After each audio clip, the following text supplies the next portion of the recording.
여러분 안녕하십니까? 경제현장 오늘 시작합니다.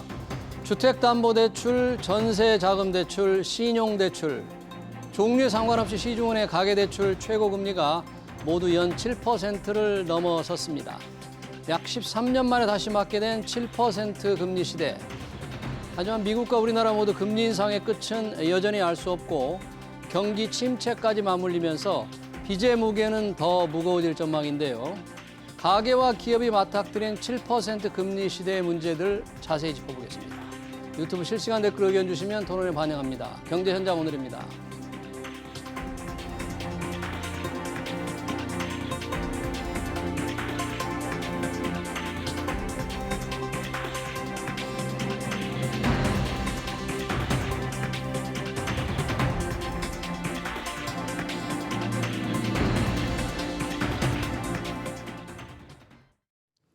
네, 대출금리 7% 시대 문제들 토론하기 위해서 두 분 모셨습니다. 이종욱 서울여대 경제학과 교수 그리고 김효신 금융위원회 박사 두 분 모셨습니다. 어서 오세요. 반갑습니다. 반갑습니다.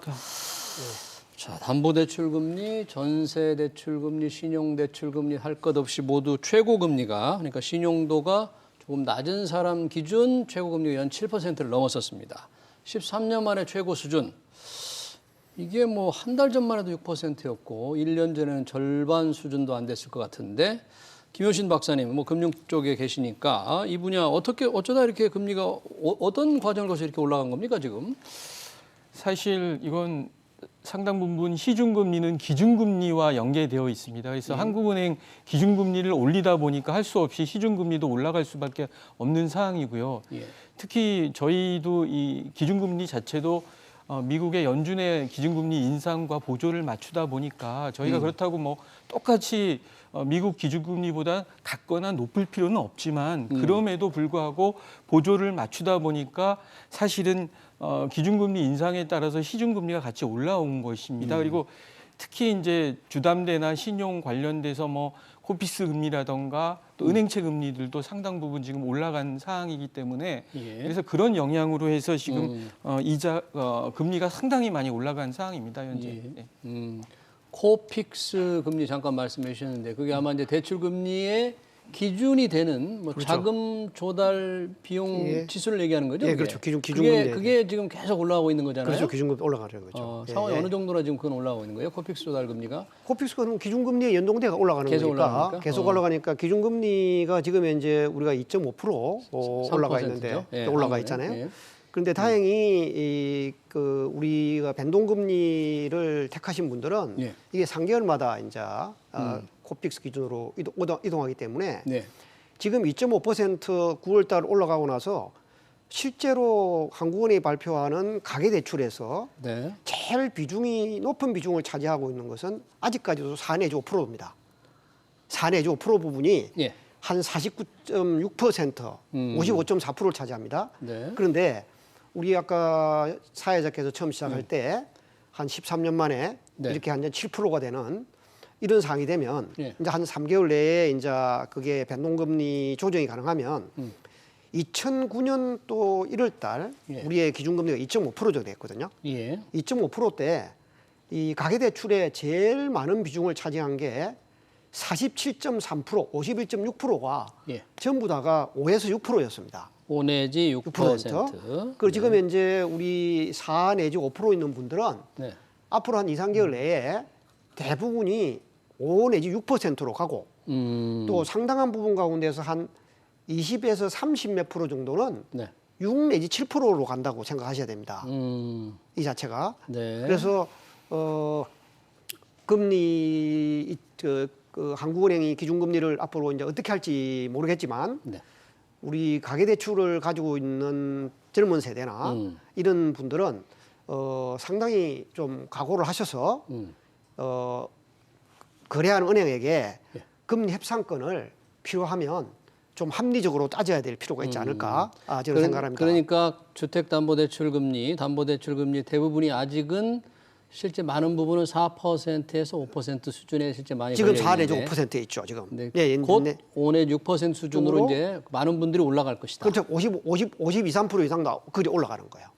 한두 달만 있으면 올라가는 거죠. 것이다. 만약에 뭐 우리가 한 3% 가면 지금 3%입니다. 3%로 그러니까 만약에 이제 예, 우리가 3%입니다. 기준금리가 3%로 가면 3% 현재. 6 내지 7% 지금 기준이 제가 그 이야기 하려고 그러는데 기준금리 3%가 이제 되면 6 내지 7%의 대출 비중이 34.7%고 7 내지 8% 비중이 한 45% 나와요.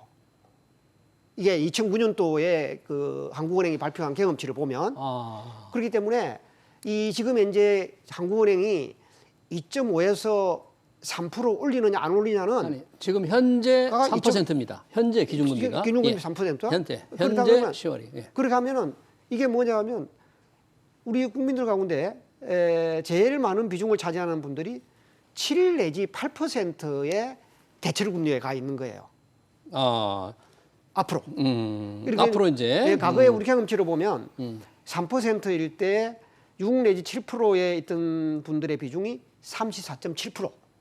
과거에. 과거에. 예. 그러면 그 다음에 7 내지 8%로 가 있는 분들이 4% 정도 됩니다. 예.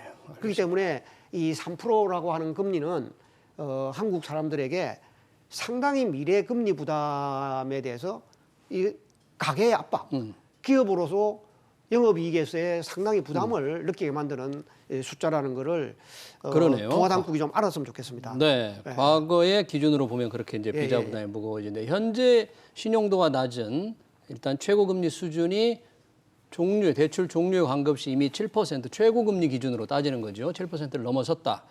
그런 분들을 또 전반적인 평균 금리에 있는 분들 이자 부담이 지금 한 1년 전에 비교하면 얼마나 이게 실질적으로 늘었을까요?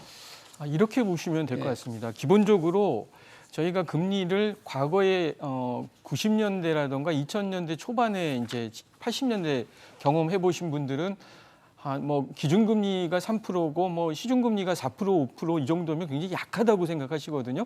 또 많이 올라가봤자 신용 대출의 금리가 7, 8%도 상당히 낮다고 생각하실 수 있는데 이게 이제 약간 대출이 많은 분들한테 위험이 되는 부분들이 뭐냐면 부담이 되는 요인이 뭐냐 하면 단순하게 대출 이자가 7% 8%냐가 아니라 과거에 받았던 금리에 비해서 실제 인상폭이 2배냐 2배 반이냐 이 차이입니다. 결국은 예를 들면 뭐 기본적으로 저희가 기준금리가 0.5%대 시중금리나 뭐 주담보 대출이 적게 받으신 분들은 2% 많아도 3% 선이었는데 지금은 뭐 기본적으로 주담대를 받더라도 뭐 7%까지 7.5%까지 올라간 상황이다 보니까 사실은 변동금리일 경우에 부담해야 될 부분이 거의 2배나 2배 반 정도 부담이 되는 그런 어려운 상황이 된 거거든요. 그래서 과거에는 뭐 사실 80년대나 90년대는 기억하실지 모르겠지만 한 1억이나 2억 정도 대출 받는 것도 굉장히 부담이 됐었습니다. 그렇지만 지금은 뭐 워낙 금리가 낮을 때에는 뭐 5억이나 10억도 굉장히 부담이 없는 수준이었지만 그 상태도 충분히 기존 어떤 급여나 수입으로서 충분히 커버가 가능했지만 이제 지금 와가지고는 그것이 2배나 2배 반으로 증가하다 보니까 사실 개인이 느끼는 감정은 굉장히 부담이 될 수밖에 없는 상황입니다. 그러네요. 과거에 비해서 또는 1년 전에 비해서 실제 내야 하는 이자가 배로 늘어나는 상황인데 얼마나 이 부담이 크겠느냐. 그렇게 이자 부담이 무거워진다면 최고금리 시대 7%가 넘었으니까 그렇게 된다면 뭐 여러 차입자들 뭐 이자 부담 또 기업들 문제 어떤 여러 가지 문제들이 지금 나타나고 있습니까? 실제로 뭐 은행들의 경우에는 우리 차입자 가운데 보면 가계 대출이 있고 기업 대출이 이제 주중을 이루지 않겠습니까? 그렇죠. 기업들의 경우에는 실제로 회사채 물량을 시장에서 소화를 못하는 거죠. 왜 그러냐면 아니 확정금리를 나눠도 7%를 받는데 리스크를 안고 누가 시장에서 회사채를 구매를 하겠습니까? 그러다 보니까 이제는 뭐냐면 가게도 필요한 자금을 하기 위해서 은행에 몰리고 기업도 필요한 자금을 회사채 조달이 안 되니까 은행에 몰리고 은행에 손을 내밀고 뭡니까? 그러니까 은행에 있어서의 자금에 대한 초과 수요가 과거보다 훨씬 덜하게 된다. 그러니까 오히려 가게는 은행에 대해서 금리 협상권을 금융당국이 주더라도 금리 협상권이 전혀 작용할 수가 없다. 금리를 조금 덜 올려달라고 요구하기도 어렵다. 어렵다. 왜냐면 저 같은 경우도 한번 예를 한번 들어볼까요? 예. 제가 어제 이제 신용한도대출에 계약을 했습니다. 마이너스 통장, 한도대출. 마통, 예, 마통이라고 했는데 하는 거고요. 예. 제가 이제 퇴직자로서 뭐 소득을 얼마 다 냈습니다. 예. 다 냈는데 그냥 우리 은행에 딱 컴퓨터로 계산하면 저는 7%예요. 아니 교수님 같이 신용도가 상대적으로 좋은 분이 최고 금리를 적용받았단 말입니까? 지금 이제 이거는 가계대출이 7%가 집중돼가 있는데 네. 신용대출에 7%면 제가 가만히 생각해 저는 양호한 편이 아닌가 싶은 생각이 들더라고요. 아닌데 아주 굉장히 신용도가 안 좋은 사람 대접을 받았는데요. 7%면. 7%인가요? 예. 그럼 뭐 사회자가 혹시 좀 이자를 연체하거나 공과금을 안 내거나 뭐 그런 안 좋은 경력이 있는 거 아니었어요? 한 번도 없고 제가 없었는데. 연금도 들어오고 이런 거. 아 그러면 그러니까 지금 우리 은행이 이제 바가지를 씌운 것 같은데요. 그러니까 이제 7 내지 8%의 앞으로 이 가계대출 비중 자체가 전체 차지하는 비중이 한 44% 올라갈 거라는 거지. 그러면 소득이 늘지 않고 인플레이션이 있는 상황에서 중산층 가정은 아주 힘들 거라는 거예요. 아니 김효신 박사님, 이 상대적으로 우리 교수님은 신용도가 높습니다. 학교에 교수를 30년 이상 했고 이자를 안 갚은 적도 없고 공과금을 안 낸 적도 없는데 신용대출 최고금리에서 7%를 받았다. 어떻게 평가하세요? 사실 이 대출할 때 네. 대출 기준되는 금리의 종류가 굉장히 다양하게 있습니다. 예를 들면 신규 취급 코픽스 같은 경우에는 뭐 예를 들면 해당 달 기준으로 신규로 이제 들어온 예금을 수신을 기준으로 해서 금리를 매기는 경우가 있고요. 예. 또 잔액 기준이라는 건 예를 들면 신규가 아니라 지금까지 해당 말 기준으로 수신 전체에 대한 금리를 평균을 냅니다. 그러니까 잔액 기준일 경우는 더 쌉니다. 근데 지금은 신규 조달 금리 제가 보기엔 기준으로 해서 대출 하신 것 금리가 같아요. 적용이 됐다. 그것보다 조금 더 센 건 단기 코픽스라는 게 있습니다. 요건 뭐냐면 신규 취급 중에 3개월 한도로 아주 단기의 예금이다 보니까 금리가 더 높으니까 요걸 기준으로 하면 현재 코픽스 금리가 3.8 정도 되거든요. 예. 그러다 보니까 사실은 제일 중요한 거는 금리를 조금이라도 낮추려고 그러시면 은행연합회 같은 들어가 보시면 요즘은 마이너스 대출일 경우에도 자기 신용 등급만 넣으면 비교를 해줍니다. 비교를 해서 각 은행의 대출 금리가 쫙 나오거든요. 예. 그런 기능을 활용하셔야 됩니다. 그리고 또 하나 중요한 거는 만약에 대출을 받을 때도 내가 적용되는 코픽스 금리도 종류가 4가지이기 때문에 어느 거를 적용을 받는지를 분명히 확인을 하고요. 나한테 유리한 거를 받도록 요구를 해야 돼서 요즘은 은행들이 일률적으로 어떤 감독 당국이라던가 이런 쪽에 지시를 받고 하는 것이 아니고 은행들도 나름대로 영업 행위를 하면서 나름대로 수익을 쫓아서 움직일 수밖에 없는 구조다 보니까 개인이 굉장히 알아보실 수밖에 없는 구조거든요. 그래서 그런 부분들은 꼼꼼하게 따지시고요. 또 하나 아까 교수님도 말씀하셨지만 만약에 대출을 받고 나서도 요즘은 법으로 금리 인하 요구권이 공식으로 나와 있습니다. 그래서 뭐 이게 뭐 한 달 있다가 꼭 해야 된다 이런 기한도 없습니다. 그러니까 만약에 불편한 부분이 있다 그러면 증빙 서류를 가지고 과감하게 요청도 하실 수 있습니다. 근데 이제 아까 우리 김 박사님 말씀한 가운데 한국은행 통계에 보면 신규 대출의 금리 비중하고 기존 잔고에 대한 것이 있잖아요. 네. 그러니까 저 같은 경우에는 지금 신규. 1년 단위로 갱신을 하다 보니까 네. 어디에 속하냐면 신규 대출에 속합니다. 그렇습니다. 신규 대출에 속하니까 지금 신규 대출에 제일 비중이 높은 사람들이 지금 이제 7에서 8%예요.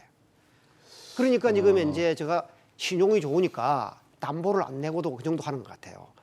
그러니까 뭐 그렇지 않은 분들은 아마 신용 대출에서 8 내지 9% 이상. 아니 지금 저희가 이 대출 최고 금리를 7%라고 했는데 예. 우리 교수님은 8% 적용 받는 사람도 지금 있다는 네, 주장이잖아요. 그렇죠. 예, 신규 자금 가지고 하는 그렇죠. 신규 자금이라면 은행이 최근 신규로 조달하는 예금 금리, 뭐 은행 채권도 요즘 금리가 5%를 넘었어요. 그러니까 그러니까 조금 높게 매길 텐데 그렇다고 해서 교수님 같은 분이 7%로 매기는데 이 금리나 요구권 하기 어려울 겁니다. 그거 쉽지 그렇죠. 않죠. 신규 대출에 해당하게 들어가요.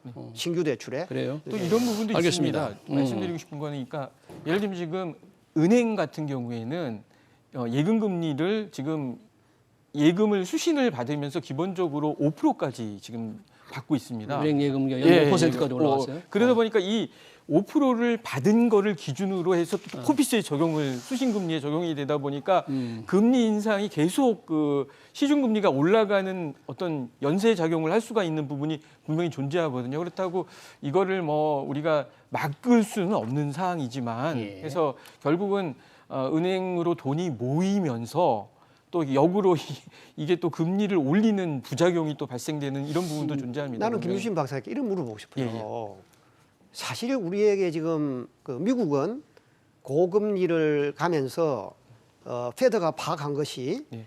기업과 가게가 코로나를 겪었지만 네. 이 체력이 상당히 강하다. 고금리 하에서도 버틸만 하더라라고 네. 하는데 한국은행과 정책당국은 예. 한국의 기업과 가게가 고금리를 버틸 만한 체력이 실제 어느 정도인지를 나는 전혀 모르고 있다 생각해요.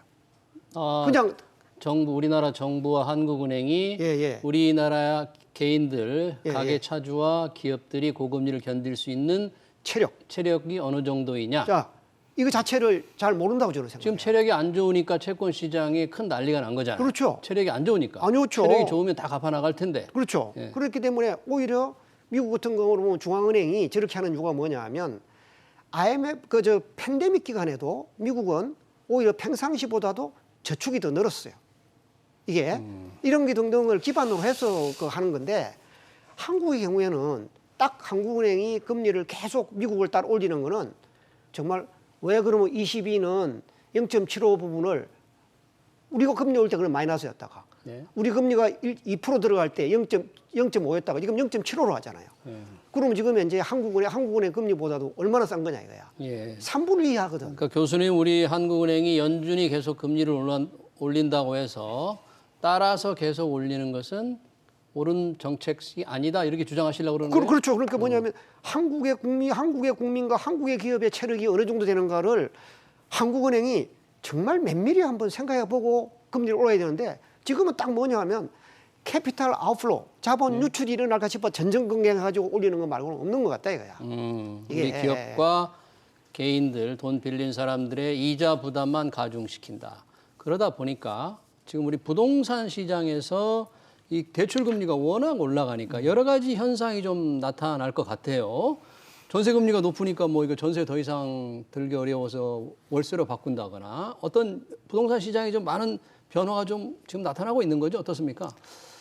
예, 물론입니다. 지금 현재 기본적으로 일단 부동산 시장 자체가 금리가 올라가면 예. 기본적으로 자산 시장은 하락할 수밖에 없는 구조를 갖고 있고요. 그래서 예. 이제 첫 번째 나타나는 게 주식 시장이다 그러면 그 다음부터가 이제 부동산 시장으로 영향을 주고요. 예. 채권 시장에도 물론 부정적 영향을 줘서 지금 채권 금리가 너무 높다 보니까 채권 투자도 거의 하기 어려운 수익률도 굉장히 나빠지는 상황이고요. 또 사실 이것만으로 끝나는 것이 아니라 이게 결국은 이제 부동산 가격을 가치를 하락시키다 보니까 예. 보통 저희가 대차대조표 축소라 그래서 실제 담보가 되는 자산 가치 자체가 줄어드니까 다시 부채를 갖게끔 하는 효과가 나서 지금 대기업이라든가 일반 기업들도 대차대조표 축소에 따라서 부채를 갚아야 되는 부분도 분명히 존재하기 자산 때문에 가치가 떨어지니까 담보가 대차대조표의 자산 가격이 떨어져서 빚을 빨리 갚아야 되는 상황. 그런 상황도 대차대조표 축소, 빚을 더 갚아야 된다. 그런 상황이 오다 보니까 결국은 이제 신용 경색도 심화되고요. 또 결국은 돈이 잘 유동성이 돌지를 않아서 사실 시장이 굉장히 어려워서 얼마 전에도 레고 사태가 촉발했지만 결국은 CP라든가 기업 어음이라든가 회사채에 대한 게 이제 쉽게 거래가 안 되고 시장에서 유찰되는 경우도 많이 발생이 되는 상황도 있었습니다. 그래서 결국은 제일 중요한 건 이런 거는 우리나라만 발생되는 현상은 결코 아니다. 이거는 기본적으로 금리를 인하하게 되면 기축통화인 미국을 제외하고 또 준기축통화국인 금융동맹국 있잖아요. 무제한 통화 수합을 맺은 미국을 중심으로 한 5개 정도의 어떤 선진국 EU라든가 중국, 일본이라든가 스위스라든가 캐나다 이런 데를 제외하고는 결국은 고금리, 고물가, 고환율, 삼중고의 자산 가격이 폭락하고 외환이 부족한 현상이 항상 똑같은 패턴을 따를 수밖에 없는 상황입니다. 그래서 중요한 거는 이것들을 근본적으로 막기 위해서는 아까 교수님이 지적을 하셨지만 기본적으로 저희도 원화의 어떤 기축통화와 물론 무제한 통화 수합을 하면 좋겠지만 예, 어떤 원화의 힘을 키우고 대외 어떤 환율에 대한 방어 입장에서 그게 무제한 통화 수합이 어렵다면 장기적으로는 저희가 원화의 기축통화와도 원화를 국제화시켜서 많이 쓸 수 있는 그런 노력들도 많이 하면서 영역을 넓혀가고요. 또 하나 중요한 것 중에 하나는 저는 기본적으로 이런 것들은 이렇게 유동성이 부족하고 신용 경색이 일어나고 통화가 수축이 되는 현상은 미국이 금리 인상이 일어나면 우리나라는 항상 일어난 패턴이었습니다. 그러니까 기본적으로 역사적으로 보면 우리나라가 지금 해방 이후에 8번의 그 경제 위기, 심한 경기 침체가 있었는데 그중에 6.25 전쟁과 관련된 경기 침체나 경제 위기를 제외하고 7번이 대부분 미국 금리 인상이 시발점이 돼서 똑같은 패턴을 따랐습니다. 그러니까 위기가 반복된 거예요. 예, 고금리, 고환율, 고물가에 자산 가격이 폭락하고 부동산 가격은 항상 그 역동적인 그 산업 특성상 이렇게 고금리 상황에서는 자산 가격이 하락되면서 항상 어떤 경제 위기나 경기 침체의 내관으로 작용한 적도 많습니다. 2011년도에 보시면 저축은행 사태도 PF 대출 때문에 똑같은 패턴을 또 따랐고요. 그래서 중요한 거는 이런 사항을 사전적으로 대응하기 위해서는 기본적으로 어떤 원화의 힘이라던가 무제한 통화 수합을 중심으로 해서 우리도 나름대로의 금리의 어떤 정책의 독자권이 있어야 되는데 이 부분이 현실적으로 어려운 게 맞습니다. 현실적으로 우리는 미국을 봐야 되고 미국과 동조를 해야 되고 그런 입장이다 보니까 말씀드리고 싶은 거는 이런 시장의 유동성이 부족하고 공급이 부족한 상황에 대해서 그때마다 아주 민첩하게 또 과감하게 어떤 대응을 하는 수밖에 없는 상황입니다. 예. 미국이 금리를 올릴 때마다 금융위기는 발생했다. 그러니까 이거를 원천적으로 막기 위해서는 무제한 통화 수합 또는 이 원화의 기축 통화화를 서둘러야 된다. 좀 시간이 많이 걸리는 일이니까 지금 당장 하기는 어렵습니다만 그런 근본 처방이 필요하다는 주장입니다. 교수님, 금방 그런 이야기에 대해서 상당히 이제 중요한 지적인데 우리 옆에 있는 일본은 그 미국하고 뭐 사업이 잘 돼가 있단 말이죠. 그러면 관계가 무제한 사업이 그게 일본은 지금 중앙은행이 저렇게 저금리를 하더라도 자본 유출이라는 문제에 대해서 전혀 문제를 안 느낀단 말이죠. 일본이 직면하고 있는 안보 문제나 한국이 직면하는 안보 문제는 차원이 다르잖아요. 그러면 사실은 한국의 정치인들도 이런 경제 위기가 반복이 되면 누가 제일 힘드냐면 중산층과 어려운 사람은 더더욱 어려워지고 그렇죠. 이 위기가 지나가면 빈부의 격차는 더더 커지고 그 양극화는 극복이 안 된다 이거예요. 그렇죠. 그거를 정치인들이 잘 안다 그러면 이런 위기가 왔을 때 우리의 힘만으로 완충작용하는 거는 일단 불가능한지 알잖아요. 그럼 우리가 뭘 해야겠나 이거예요. 스위스나 이런 나라들 같이 캐나다는 바로 옆에 있기 때문에 자기들이 직접 닿는 거고. 한미 동맹을 말씀하시는. 그다음에 스위스 같은 나라는 전혀 영세 중립국이잖아요. 한국도 무한정은 아니라도 한국 경제가 감내할 수 있는 범위 내에서의 수합 정도는 추진해 가면 한국이 안보로 인해서 추가로 부담하는 이런 부분 자체는 우리 줄어들 수 있다는 우리 정치인들 좀 생각해야 될 것 같아요. 이런 위기가 올 때마다 이렇게 경제가 휘말려가는 거는 서민들한테는 너무 고통인 것 같습니다. 한미 통화 수합을 말씀을 하시는데 현재 순간에는 뭐 정치인들이 몰라서 우리 정부가 몰라서 못하는 것 같지는 않고 우리는 필요하지만 미국이 안 해주려고 그러니까 할 수가 없는 거잖아요. 그러니까 이제 비상사태에 뭐든지 하면 안 됩니다. 그렇죠. 통상시에 이 동맹관계에서 우리가 저 도움을 빌릴 때는 도움을 빌릴 수 있게끔 항상 뭐냐면 평상시에는 여유가 있거든요.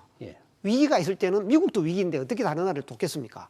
그런 거를 난 보면 우리나라의 97년 외환위기도 마찬가지지만 2008년 미국발 금융위기도 마찬가지고 이번도 또 마찬가지잖아요.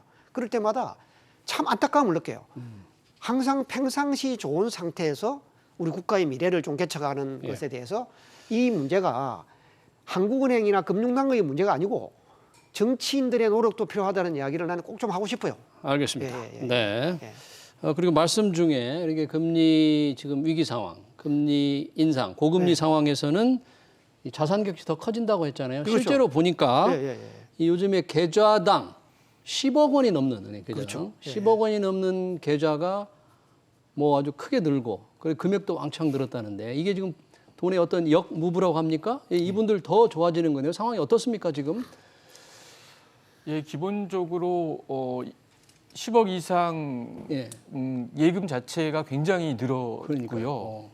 지난 한 달만 예금이 49조 정도가 모였다고 합니다. 지난 한 달만. 지난 한 달 동안에 한 달만. 그리고 기본적으로 현재 10억 이상 아까 말씀하신 대로 한 90억, 780억 정도 되는 예금 잔고가 있다 보니까 780조, 결국은 780조 정도 되는 예금 잔고가 있다 보니까 결국은 돈이 수익률을 쫓아가지고 자산 가격이 하락하다 보니까 이제 결국은 돈의 가치를 많이 높이 주는 지금 뭐 시중은행에 웬만하면 조금 높은 데는 5%까지 준다 그러니까 5%. 1억만 맡기더라도 500만 원을 준다는 겁니다. 1년에. 그러면 세금 세제 전이지만 세금을 제하더라도 뭐 상당히 뭐 굉장히 많은 돈을 받을 수가 있고 이자로 받을 수 있기 때문에 굳이 다른 데 가서 골치 아프게 투자 공부하고 뭐 투자해서 리스크를 감내하면서 이러기보다는 그냥 은행에 예금하는 경우가 많은 것 같습니다. 그래서 네. 근데 이게 좀 아쉬운 부분이 이게 결국은 은행들 간에 또 경쟁이 치열하다 보니까 수신금리를 올려가지고 서로가 예금금리를 올려가지고 서로 금리를 예금을 유치하려고 하다 보니까 금리가 올라가고 이것이 아까도 말씀드렸지만 코피스 금리에 역으로 또 반영이 돼가지고 시중금리가 올라가는 그런 부작용이 날 수가 있어서 또 이걸 근본적으로 시장 원리에 따라 움직이는 거라 이걸 막을 수도 없는 상황이다 보니까 아까 역무부도 말씀하셨는데 이 부분에 대한 부분들이 항상 딜레마입니다. 지금 현재 상황에서 고민이고요. 아까 우리 박사님은 이제 은행은 예금금리가 5% 말씀하셨잖아요. 예. 저축은행은 6.5%까지 준다는 거예요. 조건도 없이. 6.5%면 1억 맡기면 한 달에 500만 원씩 받는 겁니까? 예. 그러니까 이렇게 1년에서 뭐 1년에 있으면 뭐한 세 받는 겁니다. 50만 원 이상 받는 겁니다. 50만 이상 받는 거예요. 월세 받는 겁니다. 월세 받는 거예요. 이렇게 하면 이 자산 격차가 예. 뭔가 불평등, 소득 격차가 더 커지는. 근데 이게 이제 아까 우리 10억 이상의 고액 자산가들의 현금이 은행으로 왔다 그러는데 사실 고액 자산가들은 자기가 운용하는 사람도 일부 있겠지만 많은 금융기관들에게 VVIP를 통해서 위탁을 하고 있는데 이 부분들 자체가 지금 이 고금리 상태하에서 다른 쪽 뭐 이 정권이나 이런 데 가지 않고 외화 이런 데 가지 않고 어디로 와 있느냐 하면 은행으로 많이 넘어왔다. 그러니까 우리가 그냥 보통 일반 은행의 창구에서는 10억이라고 하는 그 돈을 들고 하는 사람은 좀 드물 거고 대부분이 VVIP나 랩 어카운트에서 넘어온 것이 많기 때문에 뭐 이런 거 지금 고금리 상태에서 넘어오는 거는 뭐 저는 좋다 생각하고 여기도 아마 우리 김 박사님이 정책당국에 있으니 그렇지만은 이 그 코픽스 시중은행이 예금을 좀 매길 때 이런 우리가 이제 그 분포도로 보면은 0.01%의 금리가 나머지 99.99%의 대출 금리에 영향을 미치는 부분은 조금 이 격리시키는 이런 식의 정책 메커니즘도 저는 상당히 필요하다 생각해요. 예금 금리, 대출 금리를 결정하는 과정에서 극소수의 그 예금 그 높은 그 금리가 반영되는 그 비중 자체를 저는 많이 줄여야 된다고 생각합니다. 어차피 조달금리 평균으로 하는 건 맞습니다. 예. 조달금리에 대한 평균으로 하는 건 맞는데 이제 그럼에도 불구하고 금리가 높으면 영향을 줄 수밖에 없는 상황이기 때문에 말씀드리는 그렇죠, 거고요. 맞아요. 자, 이 은행 대출금리에 영향을 주는 게 이제 조달금리인데 조달금리의 가장 중요한 게 한국은행 기준금리잖아요. 현재 3%인데 지금 11월 24일인가요? 우리 금통이 예정돼 있는데 어떻게 예상하십니까? 뭐 시장에서는 빅스텝 0.5%포인트 예상을 하고 있는데 이종욱 교수님 중에는 우리가 감당 가능할까? 과연 어떻게 해야 될까? 우리 박사님 어떻게 보세요? 제가 한국은행이 지금 파견 나와 있어 직접적으로 이걸 언급하기에는 좀 그렇고요. 경제 전문가로서 보시기에. 그리고 저는 이제 그것보다 우리가 좀 더 포인트를 맞춰야 될 부분 중에 하나가 11월 2일 날 있는 FOMC 회의 결과를 지금 하는 이게 지금 제일 중요할 거라고 보여지고 있고요. 이게 과연 얼마냐도 우리가 지금 한국은행에서 의사결정을 할 때 굉장히 중요한 요인이라고 보여집니다. 그래서 지금 뭐 여러 가지 뭐 자이언트 스텝으로 갈 거냐, 최소한 빅스텝 이상은 갈 거다라고 여러 가지 고민들을 많이 하고 있고 지금 외국 언론에서도 이제 얘기하는 게 워낙 그 미국의 인플레이션 상이 너무 뿌리가 깊고 또 예를 들면 CPI 소비자 물가 지수의 대부분을 차지하는 주거비가 견고한 상황이 렌트비 네. 물론 집값은 미국도 자산 가격 하락 때문에 내려가지만 네.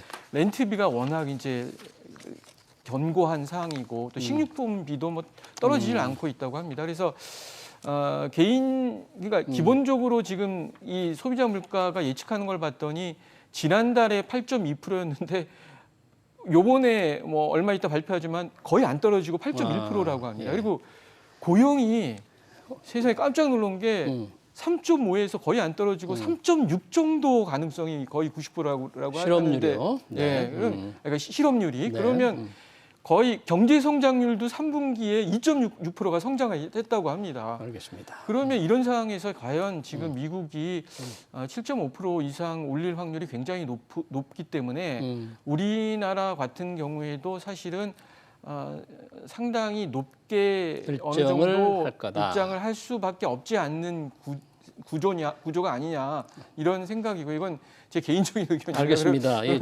정책 당국자로서 좀 조심스럽게 말씀하시고 있는데 연준이 0.75%포인트 올릴 테니까 한국은 0.5%포인트 올린다. 쉽게 해석하면 그거로 정리를 하겠습니다.